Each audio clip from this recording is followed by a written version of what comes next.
This support video will help you with editing a KnowledgeSmart question. KnowledgeSmart administrators have full editorial rights to make changes to KnowledgeSmart off-the-shelf questions. We have built an intuitive 6-step process. First, you of course need to take a copy of the original off-the-shelf test.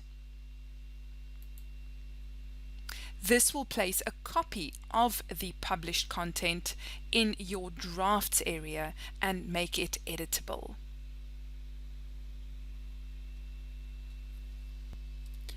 When building a KnowledgeSmart test, we usually group questions by theme into modules. These can be deployed individually in a short test quiz, or they can be linked together in a daisy chain to create a longer skills assessment. When you create a copy of a KnowledgeSmart test, you will find the editable library of associated questions in the library draft content, draft questions page of the dashboard. You will notice that questions are listed by ID number, and you can reverse the list by clicking the ID number or the question name.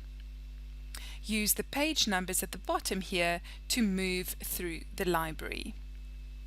Click the Show Search area or Show Groups area here at the top to filter your KnowledgeSmart library content and create subgroups of your draft questions list.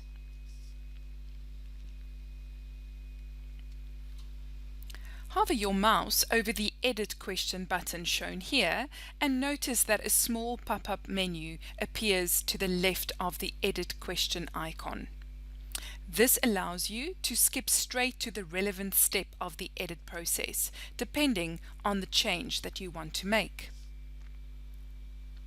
Edit Step 1 allows you to edit the question name and question summary. If you scroll down, you will also be able to edit the question text. Edit Step 2 is where you have the option of adding a file or multiple files to your task-based questions. There are several types of files that can be assigned to questions. They could be DWG files, Revit files, PDFs, image files, and even movie files. Now let's take a look at the third step when editing your KnowledgeSmart questions. The third step is where you actually enter your answer options. Now, the way that you indicate these answer options will differ based on the type of question that you're working with. In this example, we are looking at a pick list question, and we have indicated our options here and our correct options on the right hand side. Because there are multiple answers that are correct, we can also apply partial scoring. So when looking at step 3, also look at the way that question scoring works for that particular type of question. Step 4 is really important, and that is all about tagging your question. So firstly, we look at category tags. These tags will help you find the content later on. So you might want to add your company name, maybe the quarter that you're in, or a specific project that you're working on, just so that you can easily isolate the questions that you have identified for this specific initiative. Then training tags are really important, because it's these training tags that will be highlighted as skill gaps if the user is not able to complete a question correctly or indicate an answer correctly. It is also these training tags that are used in our integration with Pinnacle series from Eagle Point in terms of delivering more targeted or personalized training content for users based on the outcome of assessments. So think very carefully about your training tags and your category tags when you edit a question. So you might want to add a little bit more granularity to training tags, but you'll find most of them are well populated.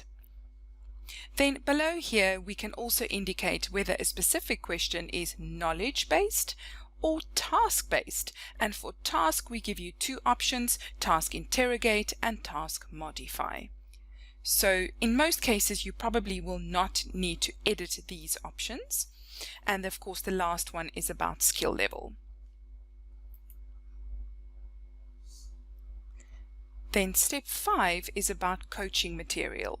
And as we've indicated in previous videos, not all coaching notes are supplied as downloads. Some might have, text notes that are appended for users to view. So you'll find this varies from assessment to assessment.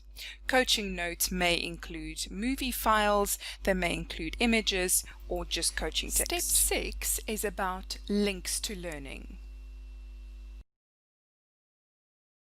Now this is a fantastic area for you to explore, because here you can map your own training content to a specific assessment. This may be a document, it may be a movie file, it may be even a YouTube movie that you found, it could even be external links. So say for example you're using a specific LMS system or a specific e-learning training system, you can append your training links in here.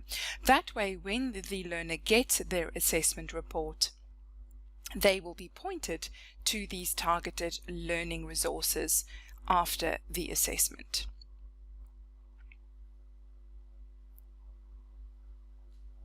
So have a look out for a specific video around links to learning to learn more about this feature. When you are finished editing your question, you can hover over the question name and click it for a quick summary of that question and all the edits that you've made. And this is also referred to as the question footprint. Now let's take a quick look at these icons. Of course, the first one we've covered, that's your edit question icon. The next one is a magnifying glass icon, which allows you to take a preview of how that question will be displayed. So that is quite handy. If we take as an example, now we can take a quick look at how that question is displayed, just to make sure that everything is as expected. You can also easily take a copy of a question, and you can delete a question by selecting this radio box and then that delete button there. If you need help at any point, please be reminded that we do have our help area here at the top. Just hover over the question mark icon here top right.